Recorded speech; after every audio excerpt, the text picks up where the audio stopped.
Welcome back to the Two Marks and a Spark Wrestling Podcast. Oh boy, this was not a great week for wrestling, but we got a lot of news to talk about. Yes, we do. Uh, Russ saying hello. well, I'm Ben. That's Russ. You know the deal. We're back. It's Lock 22. It's another week in wrestling and an underwhelming one at best, but we do have some Observer Awards to talk about, and most of the time, I think these are pretty funny, but there is some talking points here. So the wrestler of the year was John Moxley. That I don't think that was a question. That did not come as a surprise. Most outstanding wrestler is Will Ospreay. That's a no-brainer. I don't think they could have messed that one up if they tried. Top tag team of the year, FTR. Yes, No disagreement. So far, I'm in line with the Observer. Best on interviews, MJF. I agree again. 100%. Promotion of the year, AEW. Not hardly. Well, maybe by default, but not because they're that fantastic. No, it's not because they were good. Best weekly TV show, AEW Dynamite. Dave, are you on crack? Occasionally there's the best, but that's only when Raw was really, really extra bad. Or when SmackDown really shit the bed. Right. Pro Wrestling Match of the Year, Okada versus Ospreay from August 18th in Tokyo. I agree with that. I have no opinion. I mean, in terms of the US, if I had to go with like a US based company match, I'd go Sheamus versus Gunther. Yes, Um, that's a good choice. Obviously, these are worldwide wrestling awards. So, next category, the US/Canada, excuse me, US Canada MVP was John Moxley. Not, not even close. I don't think. Japanese MVP was Okada. Again, not close. I really shouldn't have been. Mexico MVP was El Hijo del Vikingo. I don't know enough about Mexico to comment on that. I'm going to be honest. Same Uh, here. the best box office draw was Roman Reigns. Yeah, yeah. I'm sure he put more butts in seats than anybody else, without a doubt. Feud of the year was FTR versus Briscoes. Yeah, I'd agree with that. Yes. Most improved is the Acclaimed. I don't know that they've improved. I think they've just got more over. Yeah. Most I definitely like him a lot better than I used to, and I liked him from the beginning. So most charismatic is MJF. I don't know how that was ever even a question. The Brian Danielson Award for best technical wrestler. Funny enough, guess who it went to? Brian Danielson. Brian Danielson. The Bruiser Brody Memorial Award for best brawler went to John Moxley. That makes sense. Most overrated went to Ronda Rousey. Yeah, that's kind of hard to argue with it, isn't it? I don't agree with the Observer like 90% of the time. I think a lot of what Dave says is kind of stupid. And I think a lot of what Brian Alvarez says is really stupid. But that was good. I like that. Most underrated went to Takeshita. I agree with that. Rookie of the year was Braun Breaker. I agree with that. Best non-wrestler is Paul Heyman. Yeah. Paul Heyman, the best talker in the business right now, non-wrestler. Best TV announcer was Kevin Kelly from New Japan. I agree with that. I think he's good, but I also really like Ian Riccaboni. Well, I love Riccaboni and I really like Tony Schiavone. Yes. I think Schiavone carries Dynamite most weeks. Yeah, my least favorite's definitely Excalibur. He's very knowledgeable. My least favorite is Taz. Well, yeah, but Taz is terrible. Excalibur is very knowledgeable, but he's very annoying. I agree with you. Yeah. Worst TV announcer, Corey Graves. I disagree with that. Oh, I think we've got worse than that. I think Taz is worse. Taz doesn't bring a lot to the table, does he? Fuck. Byron. Byron, whatever, Saxton. Byron Saxton. Yeah, he was worse. Yeah. Shit, Corey Graves isn't even the worst announcer in his own company, much less in the business. Right. Shut they up, Dave. picked Kevin Kelly though for best. Yeah. Okay, yeah, I could go along with that. He's excellent. Best major wrestling show, as in best pay-per-view across all brands, was Forbidden Door. I didn't see it, so I have no comment. I saw it. It was great, but I don't know. WrestleMania was pretty good last year. I don't know. Worst wrestling show, worst pay-per-view went to the Royal Rumble. Absolutely. The show was a fucking disaster. Last year's, yes. Most disgusting promotional tactic was Vince appearing on television after the allegations came out. Pathetic. The worst TV show of the year went to Raw. Considering what it was for more than half the year, yes. Yeah. The worst match of the year was Vince versus Pat McAfee. Look, that match was bad. All right. I'm not defending that match, but we could probably find something worse. Jade Cargill wrestled like 30 times last year. Okay. Yeah. Well, how about all of these, a lot of these matches, a lot of the matches that they have on AEW, in my opinion, would be a contender for worst match of the year. I don't think so, but a lot of Jade's matches are contenders. Fuck, a lot of Ronda Rousey's matches would be contenders. Yeah. Worst feud of the year went to Miz versus Dexter Lumis. Sure. Why not? I guess. I don't really agree with that, but it's right up there. Worst promotion of the year was WWE by default. Maybe. Yes. Best booker, Tony Khan. Shut up.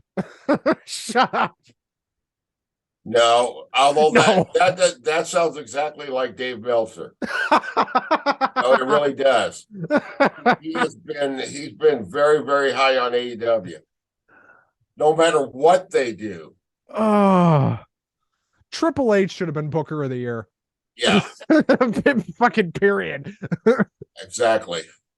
Promoter of the year was Tony Khan. You know what? Actually, in terms of being a promoter, he's not that bad. He's not a good booker, but he's not a bad promoter. Right. Can we agree with that? Like, he's not bad at promoting his shows, but booking, he's a good promoter, and he has one of the nice things about that. He has basically an unlimited budget, and people like to work for him. He doesn't run like some. He's not an asshole. He's just not good at booking. But he just seems to be too proud to ask for help. Which is one of my best gimmick was Sami Zayn, by the way. Okay. Yeah. Well, it's hard to argue with that. I mean, yeah. It's been a year of Sami Zayn so far this year in WWE, in my opinion. I mean, Sami Zayn's been the best thing in WWE for about 12 months now. So, worst gimmick was the Maximum Male Models. Pathetic. Yeah. Hit Row was pretty bad too. No, Hit Row was good when they had Strickland, but they don't have Strickland anymore. So, that's right. Swerve went to AEW. Do you think he regrets that after the whole Hunter taking over? I wonder if he does, because right after he left is when things really started to change. So, like, I think Hunter would have pushed him. Maybe not. I don't know. I mean, well, right now he's feuding with Dustin Runnels. But like, that's not a bad feud. That's just undercard. I mean, Dustin's not a bad wrestler. Oh, he's very good. Dustin's great. I think he's going to go back to WWE at some point. As I think a lot of these guys are. Character, you never know. But he made the Goldust character work. That was the thing. Right. Stardust didn't work. Goldust did. Goldust that was the difference. Over like wildfire. It worked. It worked so well that when the first promos, I didn't even recognize him. Right. So It took me about 2, 3 promos for me to say, "Oh my God, that's Dustin Rhodes." so best wrestling book was Blood and Fire by Brian Solomon. Didn't read it, don't know. Yep. The best pro wrestling documentary was the Lawler Kaufman episode of Tales from the Territories. That was fantastic. That was really good. That was really good. That was a great series. I really hope they bring that back. I don't think they will, but now let's talk about this Kenny Omega stuff. Yes. We talked last week about the idea, or maybe it was 2 weeks ago now, about the idea of Kenny Omega maybe going to WWE. All right. This seems now to, well, it is not dead, it is delayed. His contract has been extended due to injury time. Yes. You remember he missed about 9 months with injury. Now, granted, it was not just one injury he was out with for 9 months, it was several. Well, I think he'd been working hurt for quite a while. That he put off taking time off as long as possible, which is probably from a medical point of view is idiotic. But wrestlers do that all the time. I mean, he's not the first guy to do it. Right. And he won't be the last. I mean, look at Punk in his last WWE run. Right. Towards the end there, when he was with the title, when he had the title, he was working hurt all the time. So it's not that uncommon, unfortunately. Now, we don't know how long Kenny's contract has been extended, but I don't think, and this is just my opinion, and I could be totally wrong. I could have a total misread of the situation. This is an outsider's point of view. In my opinion, I do not think Tony extends his contract due to injury time if he thought that Kenny would resign on his own. Mm-hmm. I don't know. Maybe I'm talking out of school there. Maybe I don't know what the hell I'm saying. But I think if he thought Kenny was going to stay, there's no way he does this. I think he thinks Right. Kenny's gone. Yeah. Well, I think it would be in Kenny Omega's best interest. He's going to stick away AEW. He needs some way to separate himself from the elite and stand on his own. They are doing him no favors at all. I think stick with Don Callis as a mouthpiece. I don't think Don will go back to WWE. That's my thing, because they had such a nasty split. Now, you could go back and look at all the nasty splits WWE's had with guys over the years and say, well, that's never stopped anybody before. Yeah. I mean, but Kenny can talk on his own. And even without Callis, even if Callis can't go right away, which to my knowledge, Callis is under contract with AEW. Now, could his contract be tied to Kenny? Yes, it absolutely could. But I don't see that as likely. I don't know why Tony would do that. But I did want to talk to you, because do you think if Kenny wasn't leaving and Tony didn't know it, do you think he would have extended his contract due to injury time? I don't. Yeah, I doubt it. I've never heard of that happening before. I mean, it's pretty common. It happens in WWE all the time. But I don't remember Tony Khan doing that specifically and then making a point out of it publicly, you know. It got reported. It has not been announced by AEW, because his contract was set to expire January 31st of this year. Okay. The interesting thing about this Kenny stuff, I think he's leaving. I really do. I mean, I think it'd be a good move. He's hardly on TV. Yes. Now, granted, the Bucks are also hardly on TV at this point. But, but the thing is, though, almost every week we get a 6-man tag match with them and somebody else. And your hardcore, homegrown AEW cultist fans are going to chant, "This is awesome." But here's the thing. When Kenny's in the ring, it is. Kenny's not the problem with those three. It's the Jackson brothers. And I've said it for a long time. It's not my cup of tea, as they say. I've said it for a long time. Kenny Omega is one of the 5 best professional wrestlers I've ever seen in my life. But he has done something kind of stupid. Now, it hasn't hurt him. I'll say that it hasn't hurt him because he's had a lot of success. He's attached himself to the Young Bucks. Now, that's for better or for worse. That's what he's done. But again, you cannot take away from the talent that Kenny Omega is, the draw that Kenny Omega is. Go look at AEW's numbers. Some of the best numbers that AEW ever did. Guess who was world champion? Kenny Omega. And guess who the highest rated segment was? Kenny Omega. Kenny Omega. So the guy's a draw. Like, let's be real here. Kenny Omega's a draw. And Kenny Omega would get over and do well wherever he goes, with or without the Bucks. But if Kenny goes to WWE, the first feud he should do is Cody Rhodes. Yeah, they should definitely bring him in as a heel because Kenny Omega's great as a heel, I think. Not only that, but you've got a logical feud with him and Cody. Absolutely, because he could say you abandoned us. Former executive vice presidents from AEW, and they could play up all kinds of resentment in the storyline against each other, you know. Hell, if you really want to get crazy, he could try to blame Cody for the brawl out situation, saying you leaving is the reason that happened. Now, again, it would be storyline. That wouldn't be really the reason it happened, but you can, it's television. You can say that. It doesn't matter. And clearly they don't care if they piss off AEW. Why would they?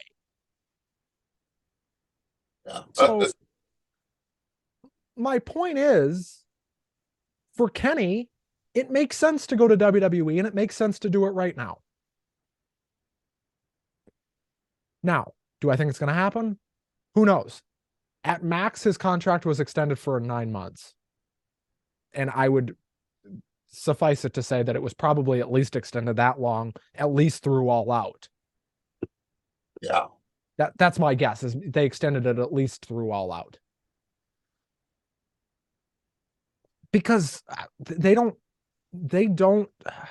I don't know. And we're going to talk about it later, but I think Jungle Boy is probably the next AEW World Champion. And he's another contract that we're going to have to talk about here in the next few weeks. I think his contract's getting ready to come up. Not this year, but I think early next year. We're talking like January next year. And I think Jungle Boy is the logical choice to beat MJF. I don't know if you agree with me on that. But I don't see maybe it would make sense from a booking point of view. Maybe that would be a good draw. My personal preference, I don't think he's strong enough to, it just doesn't seem strong enough to come up against MJF. Unless they're going to turn Adam Cole babyface. Because if you turn Adam Cole babyface, then... Well, his interviews, he's coming across like a complete babyface.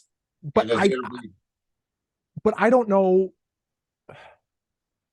He turned heel right before he got hurt. Now, granted, that was 9 months ago. And he hasn't wrestled in 9 months. And we'll talk about that later. Because he was on this show. He was on Dynamite this week. Briefly, but he was there. But the thing is, if I'm Adam Cole, I'm seriously saying to Britt Baker at this point, because those two are together. Right. And I think they're a package deal for the rest of their career, by the way. I don't think he goes anywhere she doesn't, and vice versa. I think they're sticking together because you get so used to that.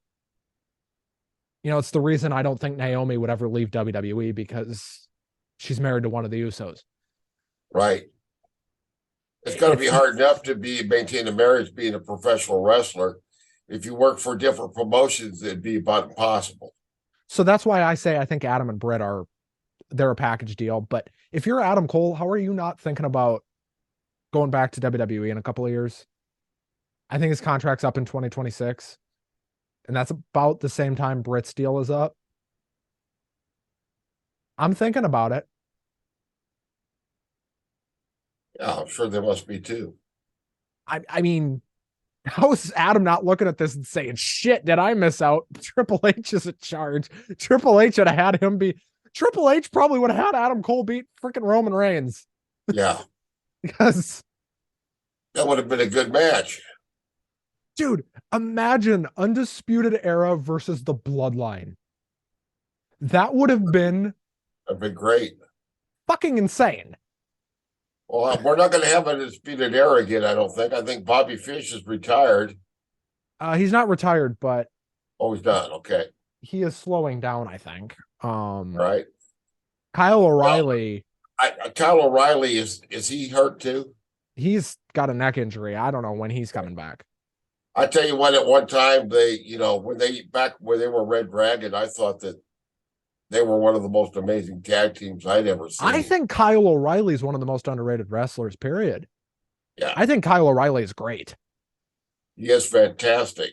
Now, is he great on the mic? No, but you give him Adam Cole and it doesn't matter. Right. And him and Bobby Fish worked very well as a team together. Excellent tag team. Very old school in the way they work together. And, you could just count on having a classic match, classic style of match. What wasn't a classic, and we're going to transition here. This fucking Raw show. Oh, boy. Now, for the last couple weeks, I've had to watch Raw on Hulu. This week, I saw Raw live, and I regret it. I recorded it so that I could fast forward through the commercials. And there were some other things I wanted to fast forward, but didn't because I want to be a responsible reporter. This fucking show. Okay. By the way, I want to know, Raw was not as bad as SmackDown this week. Right. Raw was not offensive. SmackDown was, kind of, at a point. We get a very long recap package for elimination. Very long. That kind of wormed its way into a spontaneously made match between Sammy and Baron Corbin. Right, but we get a promo first. We get Sammy coming out, and Sammy's about as over as Rover. I mean, this guy is... I said it last week after the show. I said it last week after Elimination Chamber when we did our post show last week. Mm-hmm. What the? Why is this guy not the world champion? Right. Holy shit. It would have made sense, especially with that crowd they had last week. It would have made perfect sense. How do you not change the finish? And just say, fuck it, we'll figure it out later. I know everybody says, oh, they're not going to have Roman drop the title this soon before WrestleMania. Well, with that crowd that they had that night, it would have been the right thing to do. I understand why they didn't do it. Yeah. I get it. I probably would not have done it either, considering everything they've put into this bloodline thing. And I think that was a part of it. I think it was a lot of what they've put into this bloodline thing. And there was two plans for WrestleMania this year. Roman Reigns versus The Rock or Roman Reigns versus Cody Rhodes. Yeah, I'd rather see Cody. I could go either way. Now, I do want to point out that I do think that if it was The Rock, Sami Zayn would probably still be on the bloodline right now. Because I don't think they would be trying to distract from The Rock. Yeah. I don't even think they're necessarily trying to distract from Cody. I just don't think that they would have taken Sami out of the bloodline right before a match with The Rock. I don't think they would have done that. Yeah. What I do think they would have done is done this at SummerSlam, and I think they might have done Roman and Sami at SummerSlam instead of at Elimination Chamber. And I think there you probably have Sami win. But that's not happening because we're getting Roman versus Cody. Right. Speaking of Sami Zayn, he does this promo. He says, the story's not over. Right. That's his main thing. But it is coming to an end. I don't know if he is talking about the bloodline thing here or if he's talking about his career. I don't think Sami Zayn's retiring. I felt like he was talking about the bloodline. I sure hope so, because if Sami Zayn retires, this company is screwed. They need him Oh right my, now. they need him right now. Speaking of people they need, he calls out Kevin Owens. That guy's over. Yes, he is. I thought that was pretty well handled, the little promo they did back and forth. Now, they did not, kiss and make up in this angle. Right. They will. I'm fairly confident of that, and I'm fairly confident that this ends with At the right time. They want to build up to it, I think. Sami Zayn and Kevin Owens versus the Usos at WrestleMania. I am pretty confident in that. I don't know that, but I'm pretty confident.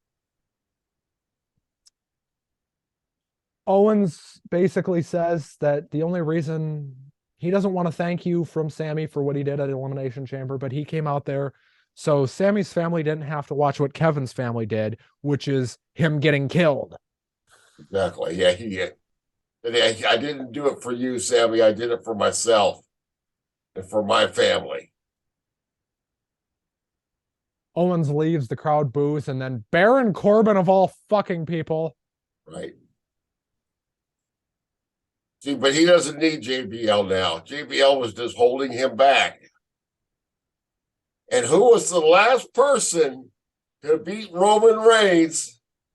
In fact, it was, believe it or not, like it or not, it was our good old buddy Baron Corbin. I hate this company. Anyway, I'm kidding. I've actually been enjoying WWE television a lot more lately, but this was bad. So he attacks Sami. Sami goes out of the ring, and then Adam Pearce makes a match on the spot. All right, you're mad at him? Go get him. I'll get a referee in there. Let's go. So then we get a 9-minute match between Sami Zayn and Baron Corbin. Zayn wins with a haluva kick. This match, I legitimately remember the finish, and that's it. That's about it. I took notes, and that's about all I wrote. Yeah, I didn't take a whole lot of notes either because it just wasn't that exciting. I mean, it was all right, I mean, it was not the worst match you've ever seen in your life. I mean, it's a 9-minute match, but it still had to go through a commercial break. And the promo segment did a commercial too. Right, exactly. So here we're at the end of this first 9-minute match, and we've already had 2 breaks. And then we did get a sit-down interview with Byron Saxton interviewing Rhea Ripley and Dominic. Yeah. This poor bloke. Poor one? Byron. Poor Byron. Yeah. This guy went from color commentator on Raw to backstage interviewer. Right. And the interview didn't add much. I mean, it was a good promo by Rhea. Right. But she Rhea's does a pretty good promo. But Rhea's always good. It was a space filler until we got to the next match. The next exciting match. Rhea and Dominic basically said that they're going to be at SmackDown on Friday. That Dominic wants to confront his dear old dad. Well, he called him a deadbeat. Here a little later. He called him a deadbeat dad. I just refused to call Rey Mysterio a deadbeat. Yeah. I mean, name a guy who's worked harder in the last 25 years than Rey Mysterio. I don't think you can. We get a whole bunch about Charlotte Flair. Oh, right. A whole bunch of weird references to Rhea Ripley being mommy. Which, I'll be honest, I kind of love that. I kind of love that gimmick.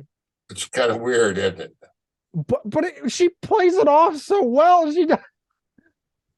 How she doesn't crack every time they bring that up is incredible. Yeah. I would be dead on the floor laughing. We get another stupid interview segment with Kathy Kelly and Austin Theory So they announced at the beginning of the show, and I guess I forgot to mention this, they announced after this Charlotte mentioning Rhea Ripley interview, we get an announcement that it's going to be Edge versus Austin Theory in the main event on Raw. Why are we doing this match on television is the first thing I want to know. Okay, first of all, Edge should not be wrestling on free TV at all. Ever. Yeah, Never. big Not. draw. I get it that you need to get some sort of sympathy on Austin Theory, but and we'll talk about that match, but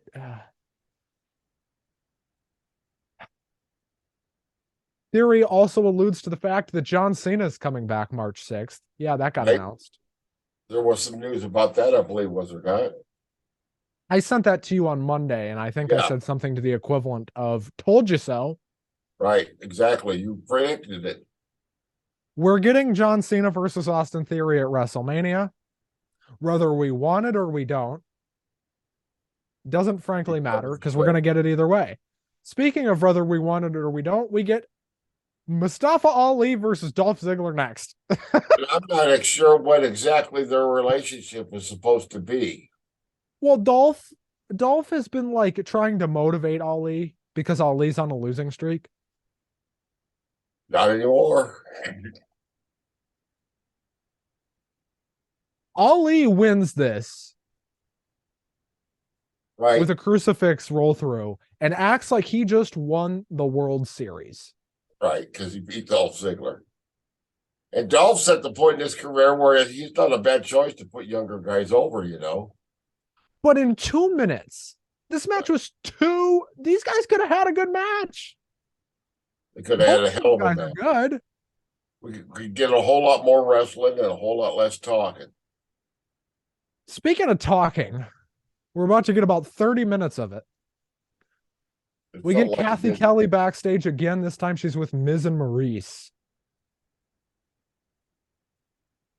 Side note, Maurice is back again. Yeah. I think this woman disappears for 6 weeks at a time. Well, you know, my daughter was in the room when I was watching Raw, and the comment when they saw Miz was, why does this grown man dress like a complete idiot? From head to toe, a complete moron. Did you tell her he is a complete idiot? I said that's what he is. Yeah. Oh, good. Okay. So but we also found out, you know, that he molded Logan Paul. And that Maurice has an anniversary gift for him that came in a golden envelope that we're going to find out next week. We won't find out until next week what it is, and I'm so excited I can't wait to not see it. Okay. So first of all, Mike Sempervive made a good point on Wrestling Observer Live this week. And I don't love the Observer, but I do like Mike Sempervive. I think he's really good. And he made a point. He's like, well, it's got to be something Miz can lose. Oh, sure. Yeah. Yeah, which is pretty much true. I don't think it's that. I'm wondering if Maurice is pregnant again. I'm wondering if that's what that could be. And that they're just shooting a TV angle for it because it's The Miz. But why would they shoot an angle for Maurice being pregnant again? To write her off TV when she's hardly on TV anyway? Yeah, I don't know. But they figured that worked so well last time, they got to do it again. Well, would you look who won the pony? Anyway. Right. Then we get the best segment on this show. Cody, well, it wasn't the best segment on this show. Talking to Paul Heyman. But this was kind of a cold segment only because Heyman was not there in person. He was backstage. Right. Now, do I think he was actually backstage or do I think he was in the studio somewhere in Connecticut? I'd lean towards the studio in Connecticut. Probably. But they played it off like he was afraid to come out because he was afraid that Cody would kick his ass. Which Cody probably would have, in all fairness. Cody probably would have killed him. This promo was not as good as the one from last week. No, it wasn't as good, but it touched on the personal issues again and the raw emotion involving that. And Cody alluded to the fact that it's going to be him and Roman face-to-face pretty soon. I kind of hope that's next week because we did not get that this week on SmackDown. Not only was Roman not there, but Cody wasn't there either. Right. Well, Raw would be the place to do it then. In Grand Rapids, I think they're going to be. No, well, they're going to be in Washington D.C. next Friday on SmackDown. I think that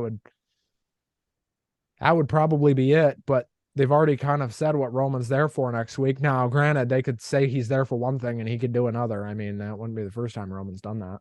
Sure. Roman's not a very honest man, if you haven't come to notice. Right, exactly. It's part of his character. And I want to point out that Paul Heyman was great, even though this segment was kind of cold. Paul Heyman was great. He's always great. He says that Cody Rhodes doesn't want the busy schedule. He doesn't never want to be home like his father was. It's 320 days a year. And then Paul Heyman says, now, I would never say anything horrible like Roman Reigns will keep your wife warm on cold nights when you're not there, because Roman Reigns is happily married, but I'm not. Which I thought was fucking great. There's been rumors online. You may have seen some of these about Cody's wife doing something with Paul Heyman.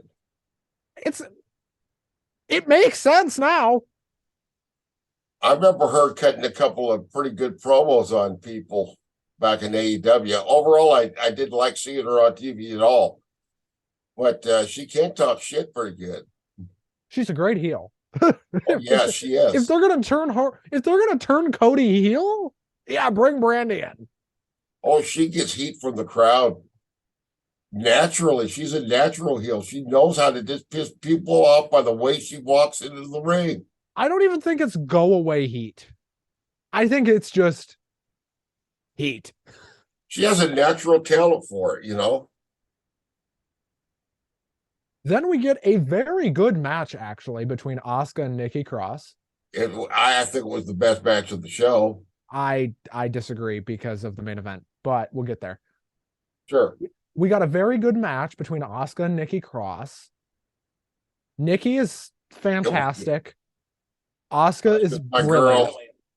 She's my girl, and I'm really hoping for a WrestleMania victory for her. The match starts, and Bianca Belair's music hits right away. Corey Graves said something absolutely hilarious when this happened. He said, "You're a little late, aren't you, Bianca?" Yeah. And I thought they were going to put Bianca on commentary, and I was praying that didn't happen, because the only time they've ever put her on commentary, it was awful. And thank God they did not sit there and watch the match. Thank God they didn't do that. Right. And but pretty predictably, Asuka wins. Right. And then a very strange confrontation. Then we get a stare down between Bianca Belair and Asuka. And Asuka was acting psychotic. Well, Asuka's a heel now. Yeah. You would not know it from the way the crowd reacts, but Asuka is a heel. Right. And I think she's a good one. Here's the thing. She looked like she's about ready to blow the mist, and then she stopped and she got all this blue. Now, here's the thing. I don't think they're trying to cover up the fact that Asuka's a heel like they would have in the past. I think she's a heel, and they're trying to say, yeah, she's a heel, and the crowd just doesn't care.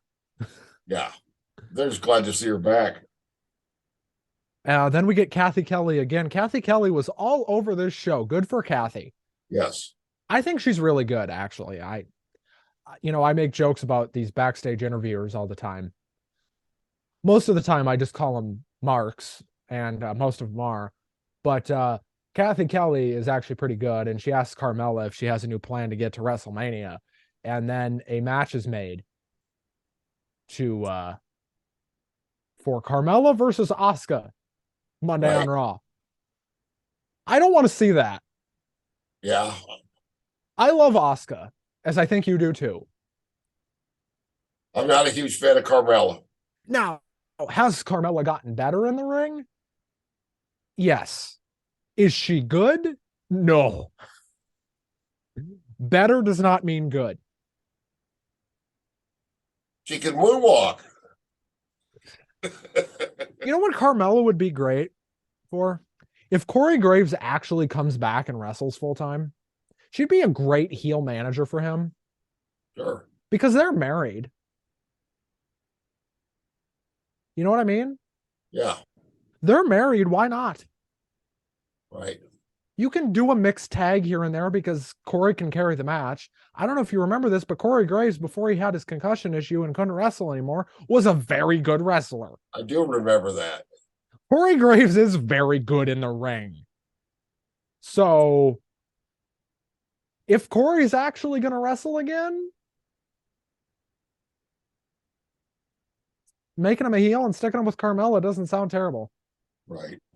because he can do all the work. If she's got to be around, they might as well use her like that. Because Carmella is not that bad on the mic. She gets me pissed off. If that's what she's supposed to do, gets heat with me. But she's never been a babyface. So Never. I mean, she was very briefly when she was running around with R-Truth. But she was never talking when she was with R-Truth because R-Truth is so damn good on the mic that Yeah. they told Carmella to shut up because R-Truth is so damn good. And I know the 24/7 title was stupid and terrible, but I think R-Truth made about the best out of it that he could. He got on television a lot. I mean, credit to R-Truth. That guy made it work. For what it was, he made it work. Well, he's a veteran, and I respect that. You know, he's been around for a long time. Seen him wrestle for a lot of different promotions over the years. And Carmella leaves after we find out, as I said, it's going to be Asuka and Carmella next week. It's Kathy Kelly catches up to Seth Rollins, who warned Logan Paul that there was indeed another side to Seth Rollins. He said he's going to find Logan Paul and he's going to hurt him. God, do I wish this TV show was TV 14? Do you know why? Yeah. Because if it was, he probably said he was going to kill him. Sure. And he's going to make the Miz suffer in place of Logan Paul. MVP, then we get a flash to MVP. I think they went to break here. Right. I think they went to break in between these, and then they come back. We're going to talk about this. It looks like what we're going to get. I even hate to say it. I can't believe I'm saying this, but you know what I'm going to say. We're going to get Brock Lesnar versus Almost. Almost. They had to call him Almost. I have a theory. Almost a wrestler. Okay. I know we all want to get angry about this. I don't want to get angry. I just think it's pathetic, you know. No, I agree with you. But hear me out, okay? Okay. Listen, I don't like Almost. I don't like Almost at all. I think Almost is bad. But I would much rather see Brock Lesnar versus Almost than Brock Lesnar versus Bray Wyatt. Here's why. Because I want Brock Lesnar to win at WrestleMania. He hasn't done that in a couple of years. He needs to win at Mania. And Omos is a big guy who Brock can beat in fairly short order. And you know what you could do? Because WrestleMania is 2 nights.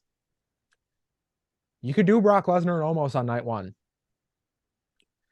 And if you want to have Brock in a longer match, you can build up something on the side of, I don't know, Brock Lesnar versus Braun Breaker, because why not? On night 2. You could do it. Well, we follow the logic of the promos they presented so far. Bobby Lashley will be wrestling Bray Wyatt. That could be a good match. If they don't get Bray's not bad in the ring. If they don't gimmick this thing up, I'm fine with it. I would presume the gimmick match, the sponsored match, the Cinnamon Toast Crunch thing, I would presume that's going to be Seth and Logan. Because A, I think it's going to be short. And B, it's fucking Logan Paul. Yeah. So... Hey, boy, that was another question my daughter asked me is why does a company like the WWE want to do business with a human being as shitty as Logan Paul? I said, well... They regret it, I guarantee you, because he's got federal charges now and stuff like that, but you know, it's like Vince in the steroid trial. It's gonna be the same thing. But here's the thing. Again, do I like the fact that Lesnar is facing Omos? Not really. But you're making the point that it could be worse. It absolutely could be. And here's the thing, it's going to be short. He's going to beat Omos. There's no way they're putting Omos over Lesnar. That's not happening. This is simply because, and this is the truth, they weren't sure Brock was going to be available for WrestleMania this year because he's got some other stuff going on.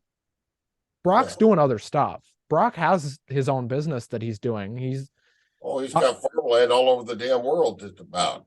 Yeah, and he's doing really well in his own personal business endeavors. So they weren't sure Brock was going to do WrestleMania this year. So they didn't fully have a plan.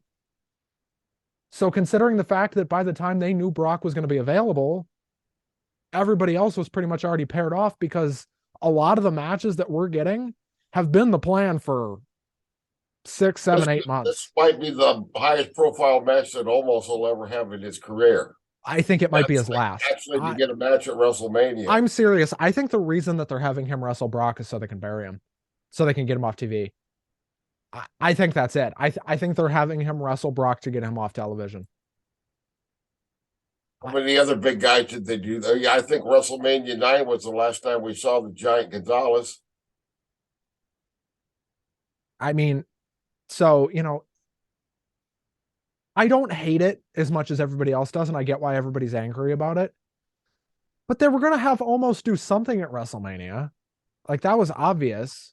And Brock's a good enough worker to the point where he could almost make it work.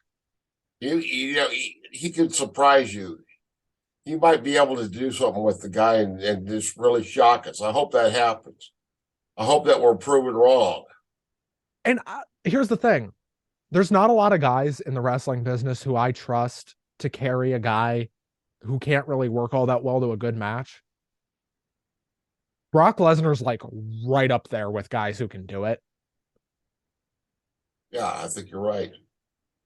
I mean, like, no, he couldn't carry Cain Velasquez, but Cain Velasquez did himself no favors. So, and Cain's gotten a lot better since he left. So, you know, I don't know. I think it could. Here's the thing. It could be a handicap match with Omos and MVP against Brock. Interesting too. MVP don't go pretty good. MVP can work. Now MVP's old, but MVP is also really over. You know, that's kind of my thing, right? As much as I don't like Omos, I really like MVP. Yeah, I've always really liked MVP. I think MVP is really good. I think MVP is great. He was underrated as a wrestler too. Right. I always thought he should have gotten a world title run. Even if it was short and it was just one, I mean, give him a shot. I mean, what's the worst thing that can happen? Right. You know, if it doesn't work, it doesn't work, and then you take the belt off him. But you don't know if it's going to work until you give him a shot. And that was kind of always my thing with Lashley. And they put the belt on Lashley, and I would say that worked. Right. And then it also, it helped him everywhere else he went. Continued to get a little better. So, I don't know. That's kind of my take on the whole Omos Brock thing. I'll talk about Bray and Bobby here in a minute. But I don't think that's going to be as bad as everybody thinks it is either. Right. And we'll talk a lot about WrestleMania at the end of the show, and we're going to talk about a lot about Revolution at the end of the show, and we're probably going to run long tonight, but that's okay. That's good, yeah. We get Seth Rollins versus The Miz. Actually, you know what? Not too bad. Not too bad. I thought it was good. Seth is another one of those guys who can just every time he's out. Another one of these stopped. The match was ended by referee stoppage, they call it. He knocked him out. Yep, he knocked him in 3 curb stops. I thought that was very smart. I actually liked that. I thought that was really smart of I thought it them. was a good match. Do you know why I thought it was smart? And props to Miz for being willing to do that, by the way, because if you go to the booker and he says you're getting knocked out for the finish, a lot of guys would be like, "What the fuck? No, I'm not." Yeah. Not Miz. Miz was like, "Okay, boss." Well, exactly. You know, it always surprises me when you hear about wrestlers when they complain about laying down for somebody or they complain about dropping a title. But has Miz ever complained about any of that? This guy has lost so often in his The whole career. thing is a work. You didn't win that title to begin with, as far as any reality goes. The whole thing's work. So why should you be bent out of shape when you're asked to drop it to somebody else? That's why I didn't understand why Punk wouldn't lose to Hangman. It's like, you do realize you're not actually earning that title in the first place, right? Right? I think maybe he takes himself a little bit too seriously. Well, Bret Hart did the same thing. Yeah, and Bret Hart's my all-time favorite wrestler, but I will be the first one to admit that his weakness was that he seemed to start believing his own hype. And it didn't do him any favors. And you know what? Credit to Miz, because this guy, and I know we shit on the Miz all the time, and it's funny to dunk on the Miz. And I'm going to get some flack for this, and feel free to shit on me in the comments, but the Miz has been around forever.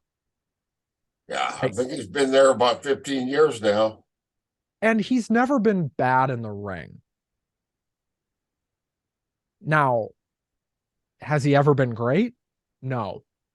But he's very good on the mic. He gets heat. Good matches. He gets heat. He got Logan Paul to have a good match. Which, look at who Logan Paul has worked with. I mean, he's only worked with top guys. And there's a reason for that. And it's not because they want Logan Paul in high profile matches. It's because they don't trust anybody else. I mean, it's kind of the reason that Logan Paul's not working with, like, mid-card guys like Ricochet. Though I think Ricochet could get Logan Paul to a good match. But, and it's, I think, also why John didn't want to work with him. Because sure. John's not coming back to carry a guy. And I understand that from John's point of view. And, everybody's going to say, oh, well, Austin Theory ain't that great either. Yeah, well, Austin Theory has a lot more experience than Logan Paul. Right. Austin Theory can work on his own. I'm not sure Logan Paul can. Anyway. Okay. We go backstage where Adam Pearce finally agrees to give Carmella that match. He said he was going to think about it earlier. Then we get another great Chelsea Green segment, but this time it was over the phone. She called Adam Pearce. Right. I don't know where they're going with this Chelsea Green thing, but it's great. Sorry, got a bad connection. You're breaking up. Gotta go. Then we get Otis practicing in front of the mirror. Right. They're seemingly teasing him joining Maximum Male Models. Spoiler alert, that's probably not happening. It's a setup. Everybody can see it happening. Set up with some guy. It's probably setting up to turn him and... Well, we got Chad Gable and Bronson Reed. Yeah. That match is apparently later. We didn't know that until after this. Right. And then I love Bronson Reed's accent. I absolutely love him, by the way. He's from Southern Australia, according to what I've been told. That's where I love Bronson Reed in general, and we'll talk about that match later. Yeah. Then we get my favorite segment of the entire week. Ding dong, hello. You got to be kidding me. I loved every second of this. Did you really? I hated it. What? I thought it was horrible. Are you stupid? No, I didn't like it at all. What? Welcome to the Ding Dong Hello Show. So Interrupted. Bailey's great, okay?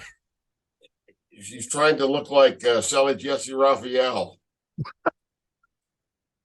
Okay, okay, hang on. Let me defend this segment for a minute because I Okay. loved this. Oh, And good. maybe I'm glad somebody liked it. this is a bit of a guilty pleasure thing. Or Sure. maybe I'm just drinking the Bailey Kool-Aid a little too much. It's all right. But Bailey's out there with Dakota and Io. And so we get this long thing, and I'll say that this was too long, but other than that, I thought it was great. And basically, Lynch comes out and cuts this whole thing off. Right. And what the hell was she wearing? That was like some kind of space outfit, man. She looked like Bro, the old videos of David Bowie, the man who sold the world. bro, it's Becky Lynch. She can wear whatever she wants. She's over as hell. It doesn't matter. Yeah, that was a weird one. And she said that she wants a match for the tag titles because rightfully so, Becky pointed out, dude, you guys haven't defended the tag titles in Right. fuck knows how long. Here's Lita, who's back to wrestle, at least for a while. I don't think this is short term from what they just set up. Normally, I would think this is short term because it's Lita, but with what they did this week, I don't think so. Lita comes out after Bailey says Lynch doesn't have any friends. Lita immediately comes out and is like, hello, ding dong, hello. Mm-hmm. So Bailey's like, you got to use the door. So they knock on the door and they're making the ding dong noise, which I thought was hilarious. And then Becky proceeds to kick the door in. Right. This was great. Okay, I'm glad you liked it. I could have done with it. And no, the segment's not over yet. And now they're like, Lita and Lynch basically piss off Bailey enough to the point where they're getting a tag title match next week on Raw. Right. Which is exactly what they set out to do, and it worked. Russ, we can't hear you. You hear me now? Hang on. What's going on here?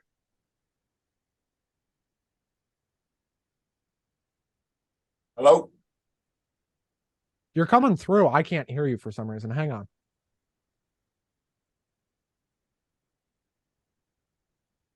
Tested 1, 2, 3. 1 second, guys. All right. Technical difficulties. 1 moment. The audio issue's on my end, Russ. Hang on. It's my end, not yours.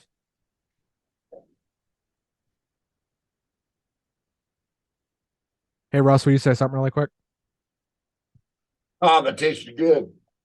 Well, okay. Damon, edit that out. Sorry about that. I lost complete audio for a minute and I don't know why. That's my bad. There was literally no reason for that. All right, we're back. Sorry about that, guys. We had some technical difficulties. I couldn't hear Russ. What were we saying now, Russ? I can't remember. Well, we're getting Lita and Becky versus Damage Control. At WrestleMania. No, next week on Raw. Oh, yeah, you're right. Next week on Raw. Although that could lead to more at WrestleMania. I wouldn't be surprised if it did. The reason I think Lita's back more than just short term is if this was a short term thing, she would not be wrestling on Raw. Right. Does that make sense? Yes, it does. Now, Trish Stratus was backstage. They sent her home. I don't know what the deal's going on with Trish. That's like the second time that's happened fairly recently. Well, there has been rumors, because she's been spotted backstage, there's rumors that she may be returning to the ring, although nothing about like that has been confirmed. I think, here's the thing. If they're bringing Lita back, they're going to put the tag titles on her and Becky. And I think they should. Now, a lot of people are going to be like, oh, why would you give the tag belts to Becky and Lita? What's Damage Control doing with him? Not much lately. Like carrying him around. Yeah. So Becky and Lita make sense. They're kind of a natural team because remember they had that feud last year and they even acknowledged that they beat the hell out of each other in Saudi last year. But they're Yes. over it. But they're over it. Right. They got past it. And now they're tag team partners. Now, I do think that the smarter thing to do would have been have Becky and Lita win like 3 or 4 matches as a tag team before you give them a tag title shot. But Lita and Becky also made the case. They're like, okay, first of all, Becky Lynch has been the face of the company for like 3 or 4 years now. Second of all, Lita's a Hall of Famer. Right. Yeah. They're both multiple time women's champion. That's a pretty good case to say, hey, Pretty good run, I think. Yeah. hey, I think we need a. Then we get Byron Saxton backstage with Candice LeRae. Candice LeRae. Well, I understand is married to Johnny. Yeah. Gargano. They have a child. Their child's name is Ben, funny enough. All right. Fun fact for you. Johnny said it on TV. That's the only reason I know it. But she started to give us an update on Johnny after that Elimination Chamber match where I was fairly certain he was going to kill himself. Worth noting, by the way, Liv Morgan was not on either show this week. Right. She did get hurt. I think so. Or she's in concussion. I think she's in concussion protocol, honestly. But we get this weird thing with her and Nikki Cross. Yeah. Whatever's up with that. Nikki Cross is stalking her. No, Nikki's. I kind of like that they acknowledge that all of Nikki's friends are gone. Okay. Yeah. Right. I kind of like that the fact that they're turning that into a story because Alexa's gone and, you know, Kairi Sane's gone. I kind of like what they're doing with this. And Asuka went crazy. Literally. LeRae did say, however, that Gargano will be back soon. So I don't think Johnny got hurt. We get Bronson Reed versus Gable. I almost said Otis. This match went 3 minutes and 15 seconds. All of this was great. Bronson Reed gets the win. Right. It was great. The distraction was a stupid storyline, but it was funny. It was fun. Otis is distracted by the male. What are they? Male Maxine Dupree, the Maxine male models. Right. And I think Chad Gable and Bronson Reed, that's actually is a pretty good match. It was short, but it was good. It was not a bad match at all. They did a lot in 3 minutes. Great workers. Chad Gable has never been given his due. Never will be. Elias is in the ring. Yes. This was funny, but stupid. They needed somebody for Bobby Lashley to beat up. Yeah, pretty much. Lashley said basically that he's sick of being disrespected, which, you know what? I don't blame him. He has been disrespected. Good for you, Bobby. Good for standing up for yourself. He Not did gonna mention take it anymore. He did mention Bray Wyatt by name, however, so that's great. We then get an announcement of next week on Raw. It will, in fact, be Dakota and Io against Becky and Lita for the tag titles. Candice LeRae versus Piper Niven. I'm sure that's going to be really good. Asuka versus Carmella. Brock Lesnar will be on Raw next week. And we also have Miz TV, where we're going to find out what the big surprise is. Yeah. Can't hardly wait. Now, hear me out. I don't think this would be the smartest thing to do, but hear me out because this would be a very WWE thing to do.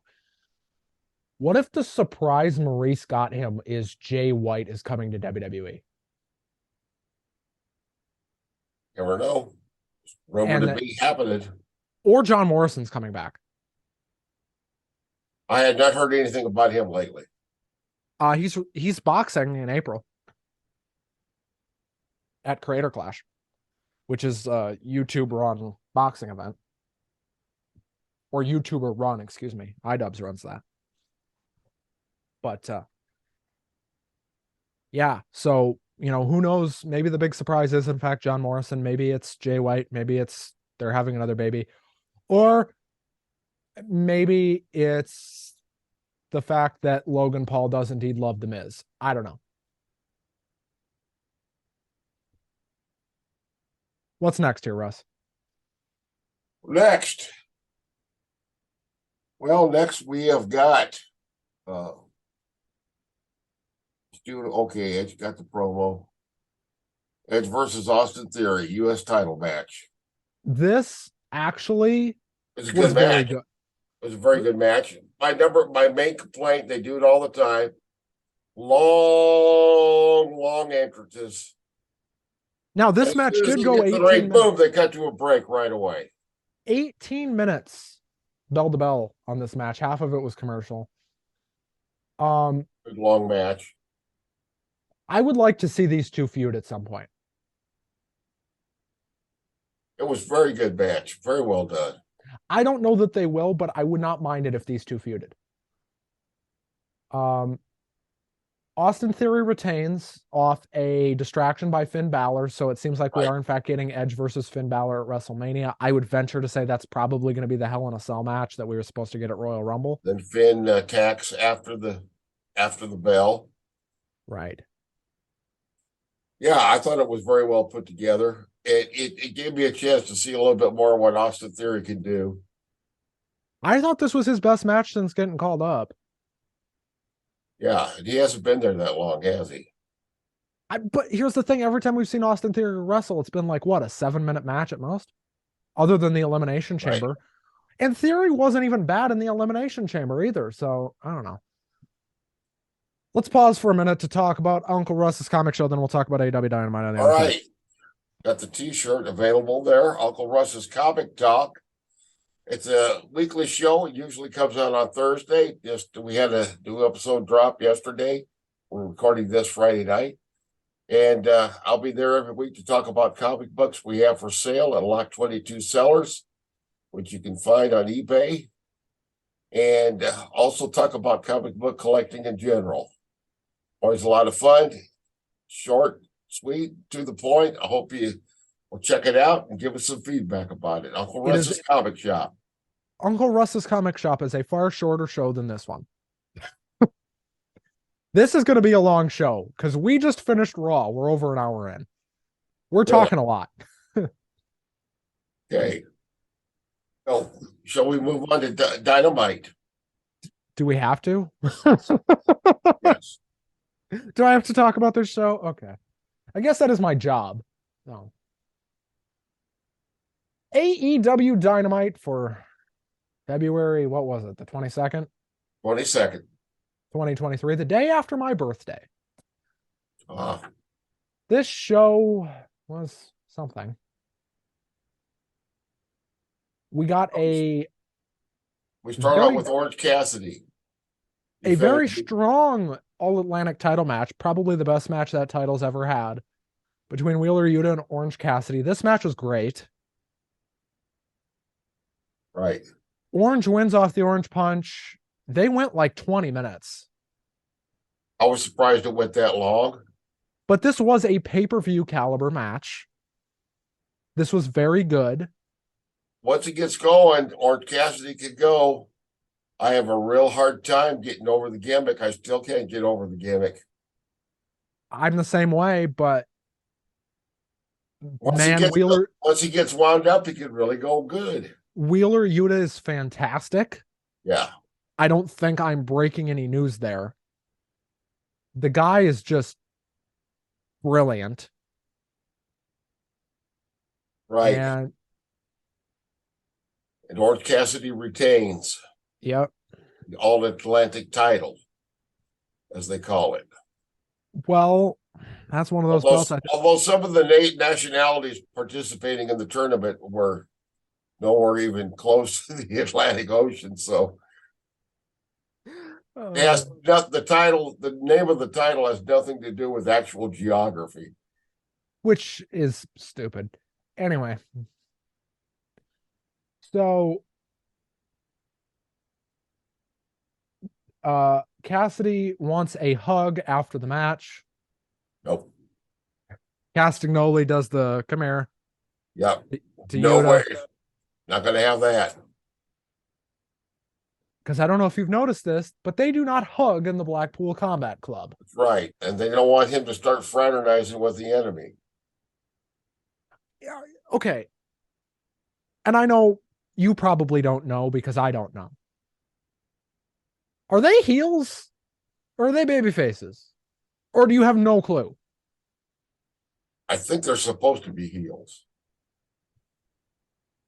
Because Claudio gets like a standing ovation every time he breathes. Right. Deservedly so.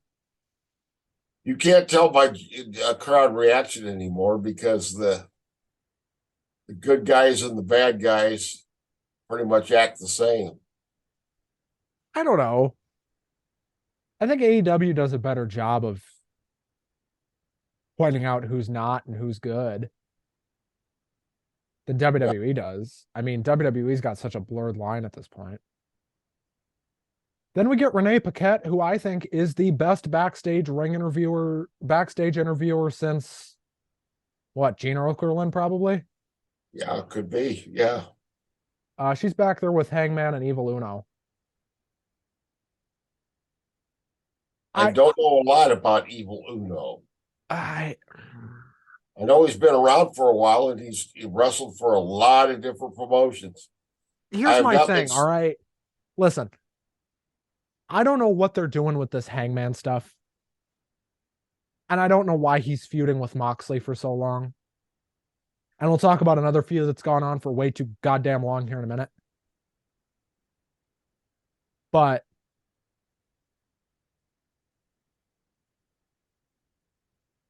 Jesus Christ. So Renee, who they have mentioned on TV 100 times, is married to John Moxley. Right. Why is she interviewing Hangman Adam Page? Doesn't make sense, does it? Now, to their credit, to Hangman and especially Renee's credit, they make sure to point out that they do not want to be talking to each other. Right. Yeah. You can see it in their body language. Hey, motherfucker, I don't like you, and you don't like me. You tried to kill my husband last week. And the week before that. The week before that. But for some reason, this feud has gone to the point to where now, for some reason that I don't understand, we need a Texas death match to conclude this thing. I don't think it's going to be the end. Oh, probably won't. They'll probably keep going. Now, what AEW did so well in their first couple of years, and I don't know if this was a Cody thing or a Tony thing or somebody that had power that no longer does thing.